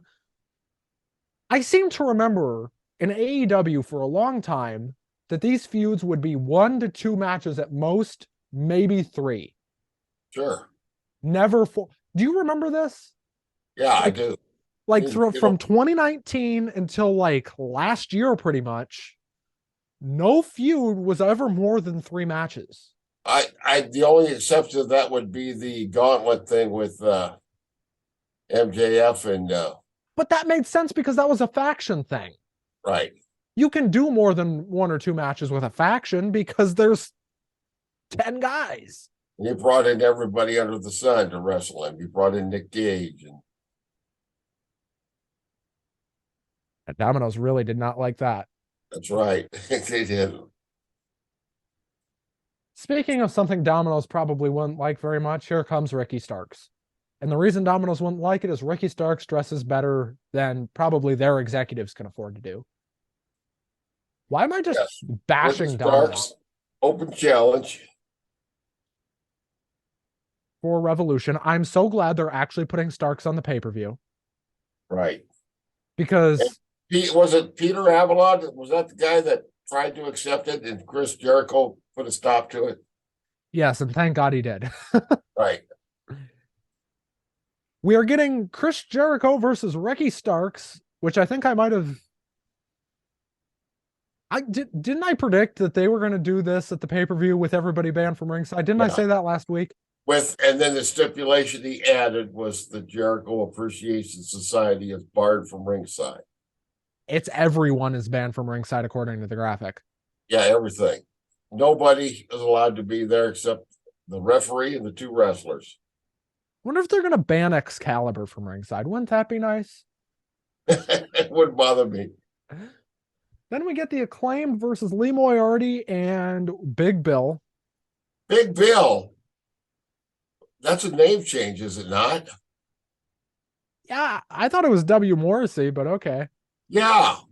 Well, where did Big Bill come from? They said Big Bill. I said, who the hell's Big Bill? Bro, I'm still calling him Cass. Right, Big Cass. And it's maybe a fucking poke at Big Cass. That probably is what it is. That could be. Well, anyway, the Acclaim killed them. Yes. They're dead. They don't exist anymore. Caster hits the mic drop. The Acclaim get the win. A very blasé match. If you've seen one Acclaimed match, you've seen this one. Yes. It was over with pretty quick. For as much as I like the Acclaimed. And then we get to see our buddies, the Guns, the little Guns. Okay, can I say something here? Right. Yeah, go ahead. For as much as I like the Acclaimed, they do need to switch it up with their act a little bit. This scissor me daddy ass thing is it's getting old. Getting a little stale. I'm not suggesting you split them up because I think that would be stupid. Granted, giving the Guns the title was... That was not good booking, was it? I don't know why they did that. I assume that they're not going to keep them, though. Anyway, speaking of... Actually, this was good. We get Tony Schiavone introducing Christian Cage. Christian comes out there for all of about 5 seconds before Jungle Boy comes out and pummels the ever-loving shit out of him. Right. He looked pretty strong. Jungle Boy, for as small as he looks, he's that, like, really strong kind of small. He's really jacked. And he always has been. I mean... He's in the not best that shape small guy. He just looks small when he stand him up next to giants. Right. So I think he's 6 feet. I think Jungle Boy might. I think he might be a straight 6 feet, if not like. He's about an inch taller than me, then. So he's not a small guy. No, and he's built really well, and Christian gets the hell beat out of him. It looks like Jungle Boy's going to go for a concerto. Yeah, keep in mind, the crowd was very happy to see Jungle Boy. This guy is over in Phoenix. Yes. He's over everywhere, but he was over in Phoenix. And he goes for the concerto. Cage chops up, hits the low blow.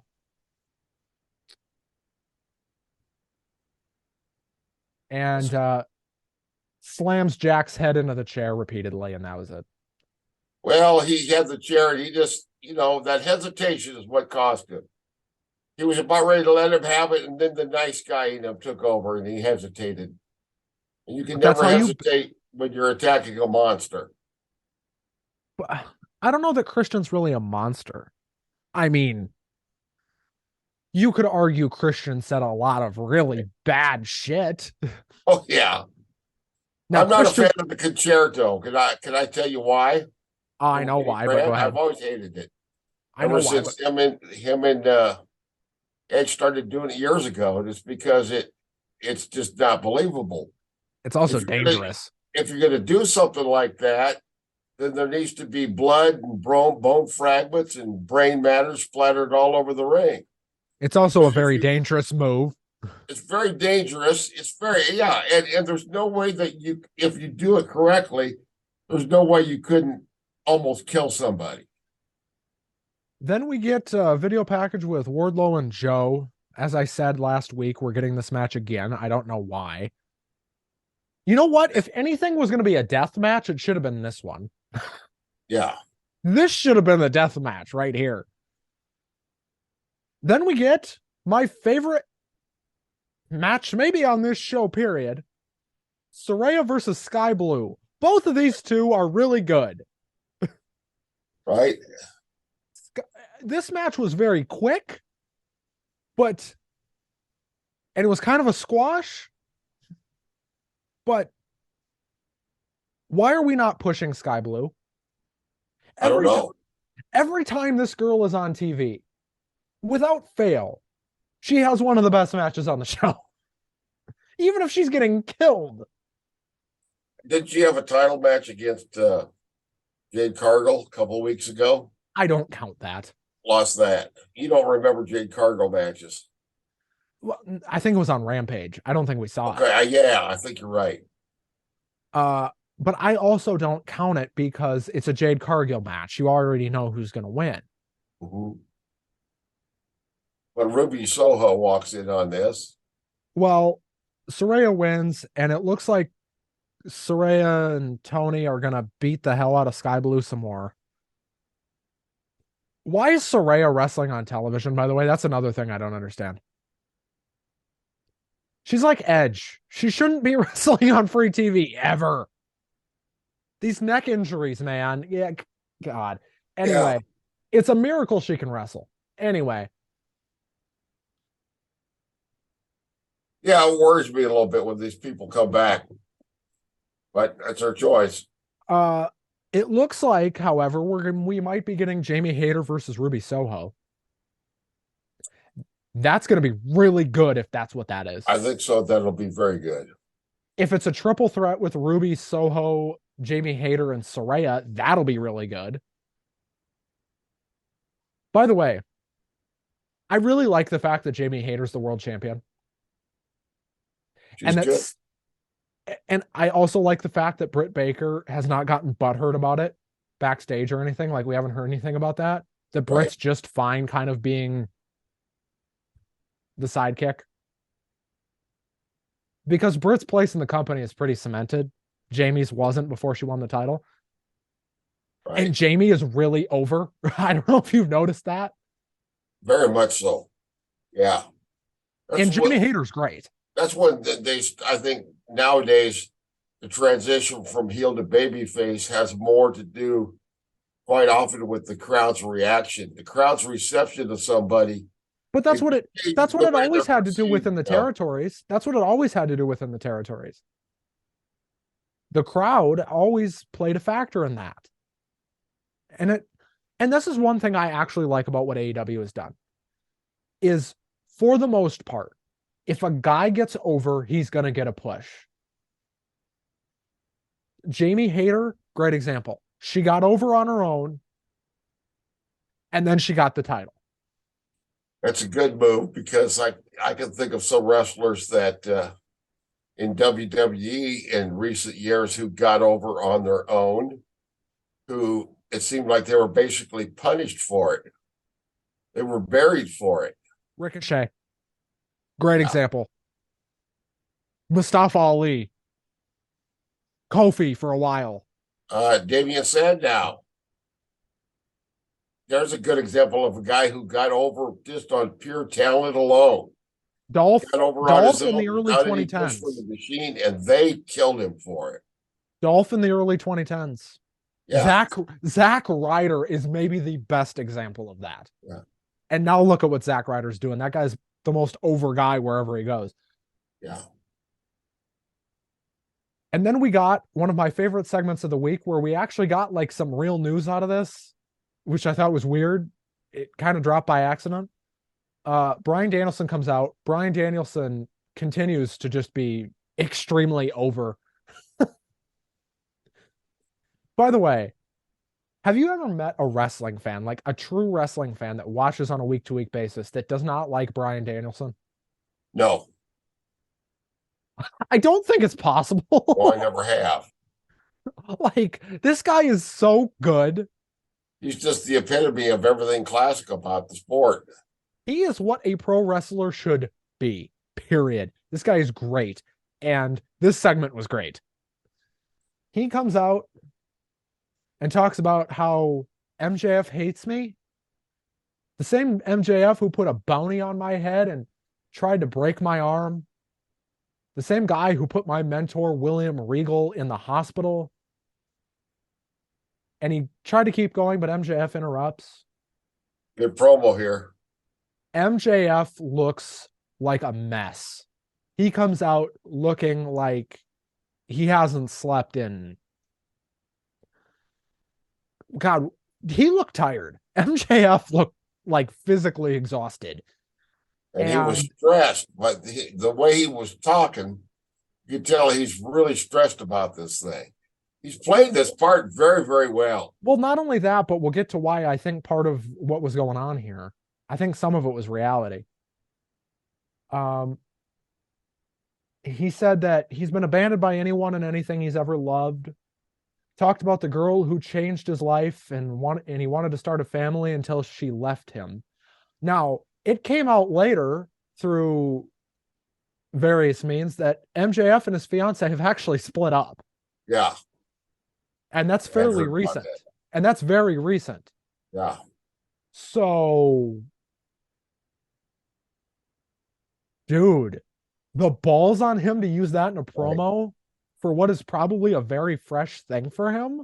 Yeah. That's what a lot of the greats have always done, though. You take your personal feelings and you incorporate it into your character, and he does it flawlessly. Now, I'm sure MJF is not over that breakup for as recent as it sounds like this happened. And I like how he came out there and he kind of played up the fact like, hey, I'm hurting here. Look, I'm not wearing my suit. All I've got's my jumper, my tracksuit, and my belt. And what he said to Bryan Danielson really hit a chord with me. He said, "You've got more concussions than anybody that I know. Every time you come into that ring, you're throwing away everything I want." Yeah. He says, every time you step into that ring, you're putting your career before your kids and your wife. And Danielson didn't have nothing to say. No comeback. He looked very sober. They're playing this very, very well. These two are two of my favorite wrestlers right now. Yeah. Danielson is one of my favorite wrestlers of all time. I don't know if he's that for you. Yes. Yeah, he'd be in the top. Because here's the thing. I'm 24, right? I did not live through the Attitude Era. Right. You did. I did not. Yep. I'm 64, and yeah, my all-time favorite, if I had to pick one, it would be Bret Hart. Right, but Danielson's going to be right there. Oh, yes, definitely. Definitely. And in terms of, I was born in 99. Name a better all-around, like, not just in the ring, but on the mic, everything, guy who does everything right. Since 99, I don't think anybody's done it better than Bryan Danielson. What a great pairing with MJF, because they both could talk so well. Now, they're not going to do this because they're doing an Iron Man match, but they could do this for a year. They could do this back and forth for a year. And, you know, they won't do this because I know what they're doing with this MJF stuff, and it makes more sense than this, but part of me wonders if they didn't think about having Danielson win the title just to keep this going, because if Danielson wins the title, you can keep this going. Right. Now, he doesn't have to keep it. That's the thing. You can give Danielson the title and he can drop it back to MJF at Double or Nothing. Like, you don't have to have MJF keep the title. He can win it back. Sure. It's the same argument with the Roman Reigns thing. Sammy could have beat him for the title, and you could do a match on SmackDown in 6 weeks or in 2 weeks, and Roman wins the belt back. Or you could even have him win it back at WrestleMania. Whatever, right? Yeah. So if you were Tony, and I want to have a conversation about this, if you're Tony, after everything you've seen with this MJF Danielson stuff, how are you not at least considering putting the belt on Bryan just to stretch this thing out? Yeah.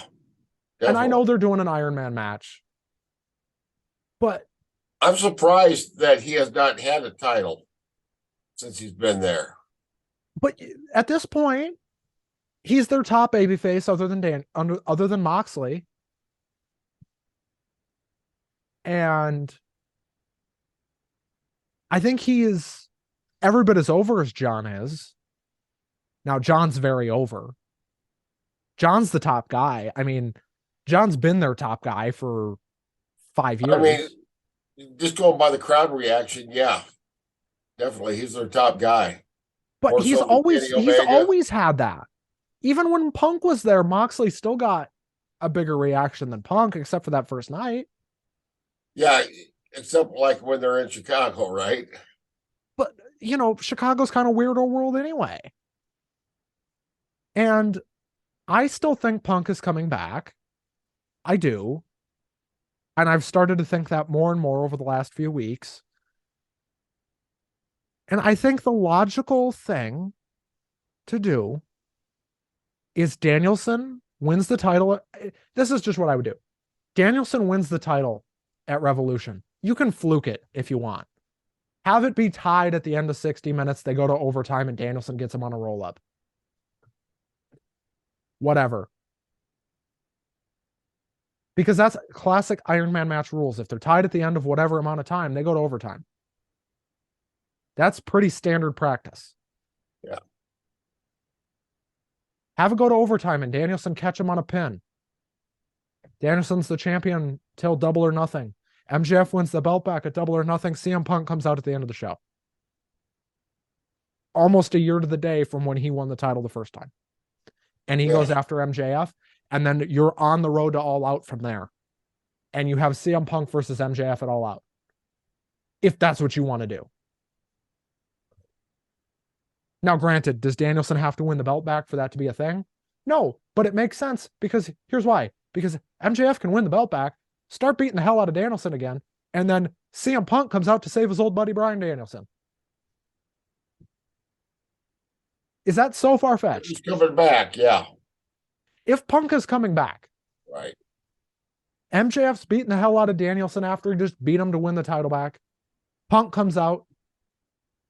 Well, you know, a lot of people think he shouldn't come back because the fight, the backstage fight. I don't think he should come back. But well, he's going to. Look at the history of pro wrestling. An unauthorized locker room fight is no big deal at all. At least not in the old days. It is now, but it's a bigger deal now because it was EVPs. Exactly. It's who it was. There's been fights in AEW before this even. There was confrontations physically in AEW, and none of them were that big of a deal. Yeah. But the reason this was a big deal is it was 4 main event guys trying to kill each other. Anyway. Hey, I hate to keep us moving on, but we have to talk about this Revolution Battle Royale. Do we have to? Well, we should at least acknowledge that it happened. We had the Revolution Tag Team Battle Royale, and the winners of this mess will join the Acclaimed and the Guns in the 4-way tag title. You had Aussie Open in this match. Right. Well, it was won by Jay Lethal and Jeff Jarrett. Jeff Jarrett. There you go. J-E-double-F, J-E-double-R-E-double-T. Yeah. I like Jeff Jarrett. I always have. I know that he's done a lot of. Tony, these are for you, bud. Yeah. It's an odd pairing though, because Jay Lethal and Jeff Jarrett just seems like an odd pairing. I mean, they're friends. They've been like family for years, so it makes sense. But what the hell? Right. What? There there were teams on there in this match that I had forgotten even were in AEW. It's been so long since I don't watch the YouTube shows, so I haven't seen some of these guys in years. I forgot they were even around. So Jeff Jarrett gets the final elimination in this damn thing. That's right. Is Jeff booking the show? Are we sure Jeff Jarrett isn't? That's right. Is Jeff Jarrett booking AEW? Is that happening? You take that, slap nuts. Yeah. I don't want to talk about this match anymore. Okay. I hated this. This sucked. Aussie Open should have won. Fuck you, Tony. And fuck you, Jeff Jarrett. Anyway. Oh, yeah. Who do you want to win? Aussie Open. Yeah. Yeah. I tell you what, at this stage of the game, Jeff Jarrett, I mean, I love Jay Elite, and I've never hated Jeff Jarrett, but they're not going to win the tag team title. I've hated Jeff Jarrett since TNA. How about before then? He was all right before that, but TNA kind of. TNA is like Raw was a few years ago. TNA got to the point to where it was unwatchable. Got there? Are you sure it wasn't always there? Yeah. Well, it got a whole lot worse as the years went on, and I mean, give them credit; they're still in existence as a company. Hard to believe. How?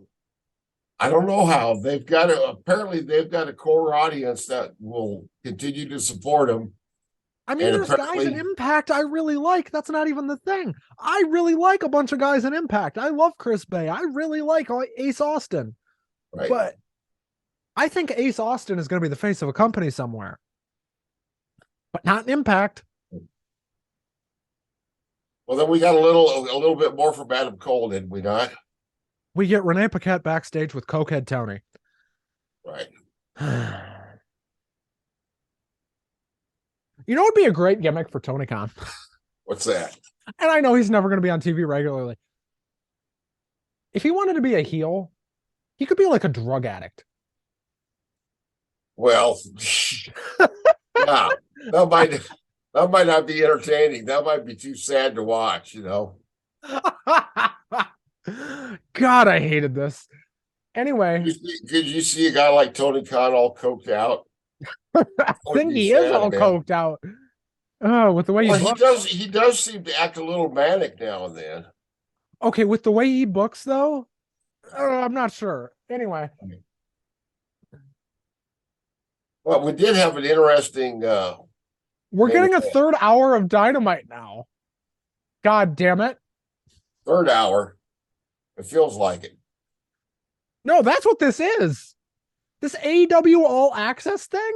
Yes. This is a third hour of Dynamite. Yes. That's coming up. It will be an unfiltered look at AEW. This is verbatim. And Adam Cole shows up and basically says that it's called a 1 hour TV show immediately after Dynamite. So it's the third hour of Dynamite, Adam. Anyway, it's called AEW All Access. It will be an unfiltered look at AEW. And Cole said this is something you won't want to miss. Well, that may or may not be true, but it can't possibly be any worse than the goddamn face slappers, you know, that we have after Dynamite now. Also, Adam Cole is returning to the ring on, what is it, March? Like that first Dynamite after Revolution, right. Adam Cole's going to wrestle. Thank God. Yeah, I'm looking forward to seeing him wrestle.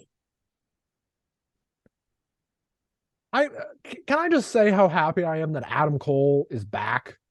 Yeah, me too. Because good Lord, this company needs this guy. They need more guys like him too.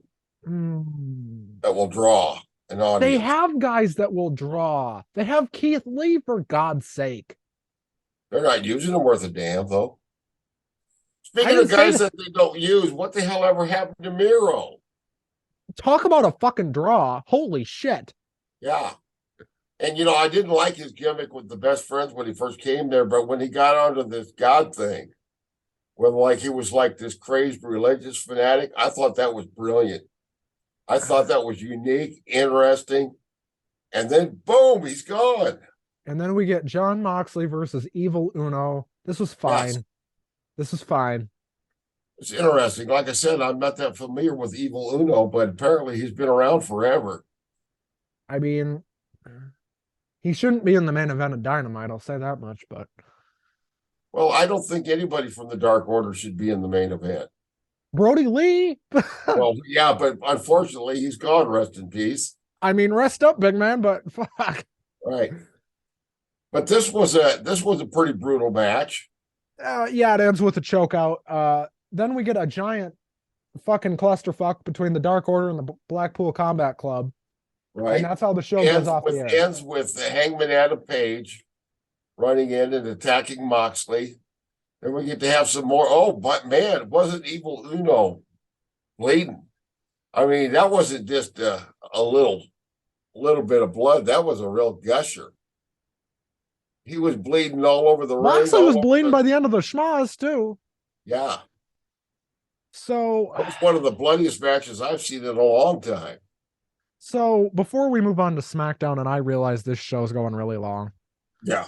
And we're going to make SmackDown fairly quick because there's not a lot to talk about there. You got that right.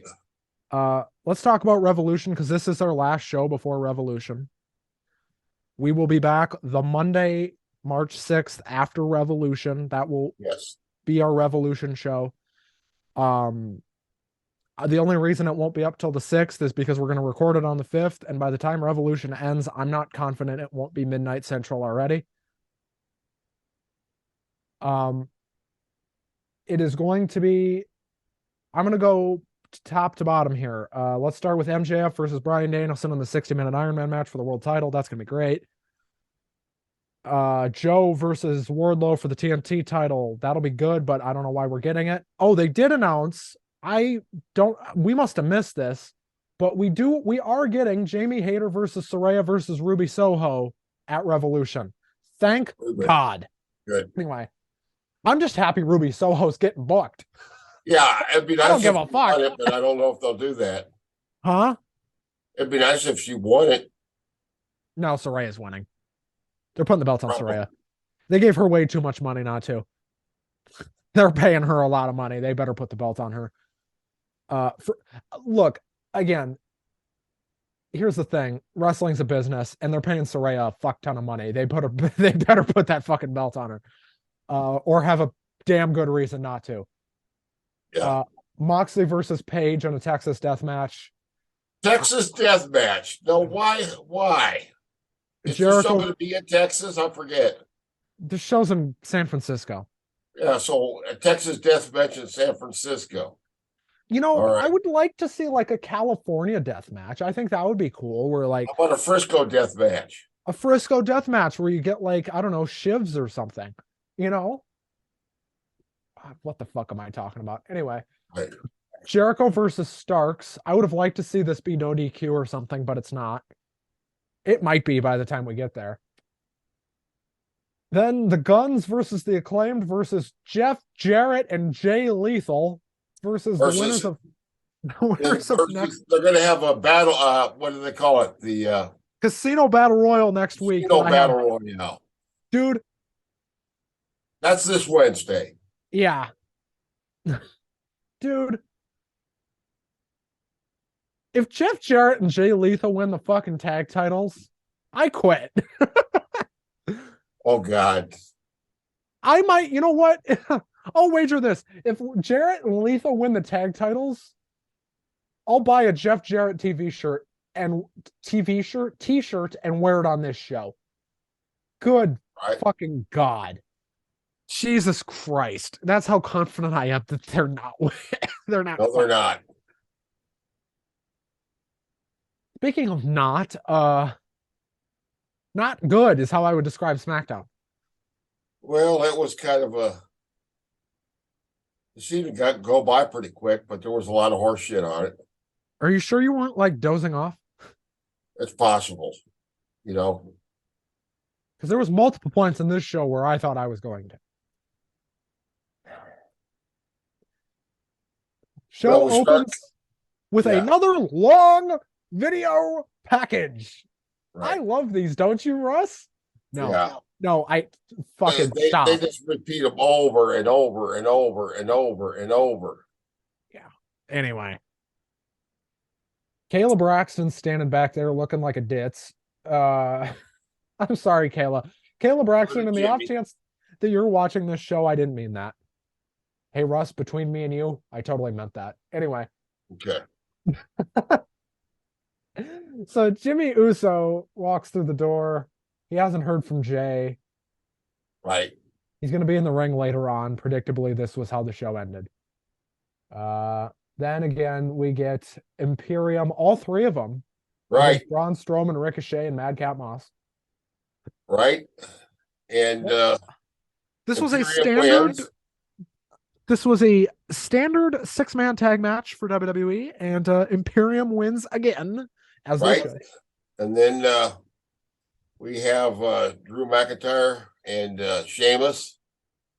Who get jumped by the Viking Raiders. I thought that match was supposed to be this week. What's that? Wasn't that match supposed to be on this show? I thought so, but something must have changed. I don't understand. Anyway. Yes, and then after that we get Kayla again backstage with Rey Mysterio, who's confronted by Rey Mysterio and Santos Escobar. It seems like they're thank you, alluding Escobar. It seems like Legado del Fantasma baby turning babyface. That's kind of what it seems like. And they had a little confrontation with Dominic and Rhea Ripley. We get more backstage with Solo and Jimmy, and Paul Heyman tells Jimmy, go out there and settle things personally, twin to twin with your brother. Solo, stay back here. Right. Then we got to see LA Knight wrestle. And he had a good match with Kofi Kingston after a rather long promo segment. This started during the commercial, but it was a long match, and they had a good match, but the wrong guy won. They put Kofi over here. I don't think they should have done that. I think that was a bad idea. And I kept saying he's got real potential as a good heel. And I was saying if I was booking this, LA Knight would win and he would cheat to do so. Exactly. Then we get the match flow of the week. The match flow, man. FLO. You know, like Flo on the commercials, you know, that wants the worst progressive commercials ever, which is all of them. The progressive commercials. Then we get what was supposed to be the Charlotte. Flo ain't so bad. What was I have to go with Flo. We get what was supposed to be the Charlotte Flair Rhea Ripley face to face. Right. It was not that. It was the Rhea Ripley sending Dominic out there to do her bidding face to face. Charlotte was great in this segment. Dominic sucked. Charlotte was great. And it basically ends with Charlotte saying that she's got a real Hispanic man at home, a real Latino. Mommy. Alluding to Andrade, of course. Right. And Dominic took great offense to this. Oh, yeah. And it said, oh, and because you mentioned my father, if he was here, he'd kick your ass right now. But because he's not, I'm going to. Right. And then Charlotte looks like she's going to go to beat Dominic's ass. And then here comes Rhea. They go head to head. They look at each other. They kind of stare down. Dominic's like, hey, not yet. Let's go. Get out of here. Well, then we get to. Can I point out that Wade Barrett was very funny on this whole segment because he kept saying that Charlotte and Dominic were flirting with each other. Like, yeah. Wade, are you stupid? I think he was just being a heel. No, I don't blame him. Anyway, we get Shayna Baszler with Ronda Rousey against Natalya with Tegan Knox. Right. Poor Tegan can't get booked for shit. I love Tegan Knox, but she cannot Yeah. get booked for shit. Well, here's my problem with the tag team is I'm not a fan of Ronda Rousey, but I really like Shayna Baszler a lot. Always have. And I don't like Natalia, but I love Tegan Knox. Anyway. Yeah. Yeah, it's weird when you got tag teams composed of, when you got two teams fighting each other and you like somebody on each team and hate the other one. That's weird. You don't know who to root for. You're like, do I even care about this match? I don't know. I don't think so. Well, Baszler beat Natalia, thank God. But we are getting a tag match next week. Baszler and Rousey against Natalia and Knox. Please. Oh, okay, listen. I know you're not going to do it, but Paul Levesque, if you can hear me, let Tegan Knox pin Ronda Rousey clean in the middle of the ring. Just do it. That'd be great. Just do it. Just do it. Please. You know what? Even better. Can I get Tegan Knox versus Shayna Baszler one-on-one at WrestleMania for like 25 minutes? That'd be a great match. Can we do that? Fuck. Yeah, and I'd be rooting for both of them. Speaking of not great. Oh, God, here we go. The fucking Firefly Funhouse. And look, I liked these when he first started doing them because I thought they were funny.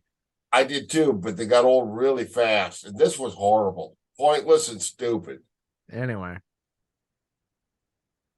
I thought the whole thing, here's my notes. I hate this bullshit. Horrible. This sucks ass. That's basically my notes. What didn't suck ass is we got another backstage segment with Solo, Paul, and Jimmy. Jimmy, right. I was about to call him Roman for some reason. It definitely was not Roman. He was sitting in Roman's usual spot on the couch, though. Did you notice that? He was sitting he was sitting in Roman's usual spot. Then again, I guess when Roman's not there, it doesn't matter. Okay, and then we get... But we do find out that Roman will be on SmackDown next week. Yes, he will. And then we get what I presume was the main event match of this show, and it was actually a very good match. Karrion Kross versus Rey Mysterio. This was very good. Right. Dominic's dumbass interfered. Right. As far as the aesthetics, let's talk about that for a minute. I don't like the entrance that Karrion Kross does. For the type of character that he's supposed to be portraying, Scarlett, she doesn't get over with that. I think she looks really, really wrong for the part. I don't know. They're not doing his character the way they did it in NXT, which is why it feels weird, but Scarlett is an integral part of where I think they're going with him. But right now, she's just kind of there. Were they fired and then hired back shortly thereafter with the NXT thing? Yeah. Or am I thinking of somebody else? They were released when they brought Cross up, but didn't bring Scarlett with him and changed Cross's gimmick to fuck him up. And albeit the version he is now is not what he was in NXT. But it's closer. It's closer. It's a lot closer. The presentation's a lot more similar. But Cross really, in NXT, Scarlett was kind of the boss. And Cross just kind of followed her lead. I don't know why they're not doing that here. It makes more sense when they do that. Because do you remember Rosa Mendez when she had Primo and Epico? Yeah. How when she would tell them to finish the match, they would do their finisher and end it. Right. That's a lot of what Scarlett was doing in NXT. Or when Lana was with Rusev and she would say, crush him. It was kind of that same line of thinking. And it was very good. But anyway, we get Jimmy Uso in the ring. They gave Jimmy Uso his full entrance. Yeah. For a promo. Name the last time they did that. Wait, you can't? Right.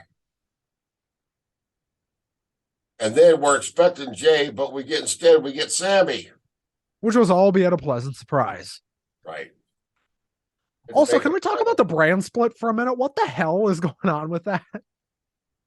I don't know. I was wondering out loud the same thing. I was talking to the other people in the room while I was watching this. I said, why do they make a point of the brand split when they basically ignore it constantly? And basically, for the first time they did this years ago, they've never consistently held to a strict separation between the two brands.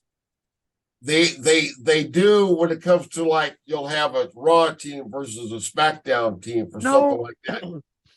But other than that, it's never consistent. 2016 into early 2017, they held to it pretty good. They'll hold to it for 6 months after like a draft or a shakeup. But after 6 months, Well, part of that was what you read in the news. When Fox started complaining that, hey, we want the high rated superstars on Fox. We want to be that's able why to they got have, Drew. yeah, that's, well, they wanted to have Roman Reigns, for example, and I don't blame them, because why would you want the highest rated stars to be on the other channel's show? You'd You do want to have on realize yours that too. the whole thing with Drew was when they sent him to SmackDown, they sent Brock to Raw because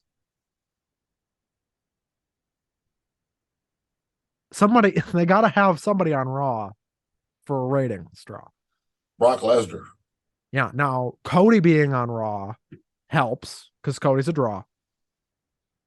Brock being on Raw helps. Edge is on Raw, and when he's there, he's a draw. I think Imperium probably should have been on Raw. They're not, but they probably should have been. That Raw roster needs help. I mean, bad.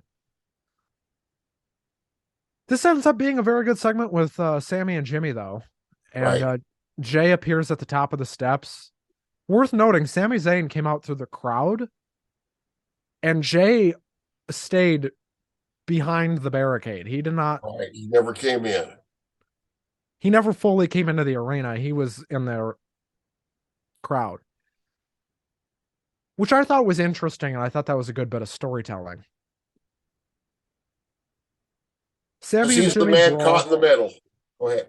Sammy and Jimmy brawl. Sammy kicks Jimmy's head off. Jay doesn't know what to do. Sammy leaves. The show ends. Solo ran in briefly. Solo didn't do anything. Right. All right. Well, it's time for my favorite part of the show. Best show and worst show of the week. Russ, what do you got? Well, my favorite match of the week, I'll go with the best show. Was Raw, not because it was fantastic, but we did get Edge versus uh Austin Theory, which was a great match, and I love the Oscar match, Oscar versus Nikki Cross. That was my personal. I don't know if it was the best. I just know it was my favorite. My favorite show of the week was Dynamite. Not because I thought I thought all shows were pretty much on par with each other this week. I thought all three shows were pretty much take them or leave them in terms of where you put them. I think they're all kind of tied this week, but I think my favorite match of the week was Asuka and Nikki. That or, honestly, I really liked that Orange Cassidy Wheeler Yuta match as well. I thought that was great. So I'd have to go with Dynamite as my favorite show this week, just because, again, when you have a pay-per-view quality match to start your show, you can afford to goof up along the way and you're going to be fine. And then you have Danielson and MJF. The worst show of the week for me was SmackDown I would agree with that. because the last 15 minutes mattered and that was it. Everything else was just kind of filler. I mean, the Jimmy Uso stuff was good. And, I liked Kofi and LA Knight, but again, the wrong person won that match. Oh, definitely. I don't know. They're not doing LA Knight any favors. I wonder if they're going to turn him babyface. They shouldn't. I hope not. Guy's a I heat really, magnet, but like I said, he needed to win that match and he needed to cheat to do it. I But wonder if that's the plan for Mania. could be. Give him a Yeah. win at Mania. I mean, Big E could be back legitimately anytime now. A And that, long time. and that's somebody, well, he broke his neck. Oh yeah. So, if Big E is coming back, my presumption is it's LA Knight versus Big E at WrestleMania. That Again, would be great. that's my presumption. I don't know that. I don't know if Big E's coming back for WrestleMania. Very possible. Um, Other ideas, you could do LA Knight and Kofi again. This wasn't a bad match. You could put a stip on it. You could do LA Knight and a partner. He could get a partner from NXT or whatever, and you could do LA Knight and a partner against the New Day. Mhm. Grayson Waller and LA Knight together would be great. So you could do Yeah. Grayson Waller and LA Knight against the New Day. I mean, I think LA Knight is going to do something with the New Day at WrestleMania. That is my prediction right now because I don't think Yeah. you would have done this long ass segment tonight if you weren't. Well, I hope so. We get to see more of him, and the less said about his Royal Rumble match, the better. Hopefully, the stink of that will not cling to him. But he's over. Did you hear it tonight? He's Yeah. still over. It's not like it killed him. No, it didn't. It didn't knock any steam off him. And I wonder if that's why they put him in it because they knew he would kind of more or less shake it off. Right. Well, But I can't anyway, get excited about whatever they got planned for Bray Wyatt. I'm already not excited about it just because all the crazy foolishness they did add to. you see the guy in the front row on SmackDown on Friday that was dressed like Waylon Mercy? No, I missed that. That's great. There was a Though. guy that had a Bray's old Hawaiian shirt, what looked like Bray's old Hawaiian shirt and his hat on. Oh yeah. And he had the beard like Bray used to, like the kind of short, pointy. Yep. Great. Well, and Mercy, one of those gimmicks that never worked out, but I loved it. It didn't last long enough. That version of Bray Wyatt is still one of my favorite gimmicks that Yes. they've ever done. The crazy cult leader. It was really well done. And they could do it again. I mean, they could still Right. go back to that. I mean, Bray is not unfixable. Bray's one of those guys that's over enough to the point where you can kind of change what he's doing and Mhm. there's going to be people who are going to follow it. So, Well, he adds little interesting little things too in the midst of his nonsense in there in the funhouse tonight. He and actually, he pokes fun at himself too. Like, yeah, we shit all over it, but he does poke fun at himself. yeah. So, He quoted anyway, the Book of Revelation too. I didn't even catch that. Yeah, he's talking about the beast that had 7 heads and 10 crowns. That's either that's either from Revelation or Daniel, one of the two. So Let us know in the comments because I don't know. yeah, right. Anyway, The next man week is apparently no, Revolution. yeah. Coming up March 5th, which is Sunday. a week from Sunday when this show Uh, drops, a week from today when this show drops. right. It's a week from today when this show drops. We will be covering that show here. Yes. Me and Russ are going to do our best to do that show immediately after Revolution goes off the air. Right. I know they're going to be done by probably midnight central, so we will be here the next morning. Monday morning we will be here to talk about Revolution. Looking But forward to it. we are not going to be on Sunday next week, so do not look for the show on Sunday next week. Look for it on Monday. Right. And for WrestleMania, it'll be the same thing. We're going to do the show Monday. So, and it'll be very similar to our last couple pay-per-view reviews. We'll kind of skim over the weekly stuff, and then we'll talk in depth about the If anything really important breaks in the news, we'll cover that too. Yeah, and worst case, you know what? Me and Russ can do a cut in somewhere along the way if something major happens, in the next week or so. So we will be back here next Monday. I'm not used to saying that. Monday, March 6th, we will be back here talking more wrestling with all of you. We've had a great time. We're a month into this thing, Russ. Can you believe that? Right. It's been fun. a month. Been fun. Do you want to do another month? Yeah, let's do another month and see how it goes. Do you want to re-up your subscription to yelling into a microphone about professional wrestling? Yeah, exactly. Because that's about all we do. Well, thanks again to Uncle Russ. I'm Ben Shrewsbury for Lock22. Thank you so much for joining us. Click, comment, like, and subscribe. Click that subscribe button. Turn on your notifications so you don't miss Uncle Russ's Comic Talk, NFL, or this show, Two Marks and a Spark, the only place you need to be coming to find out about all your professional wrestling needs. We will be right back here next week. See you again, folks. Thanks again. Bye-bye. Bye-bye.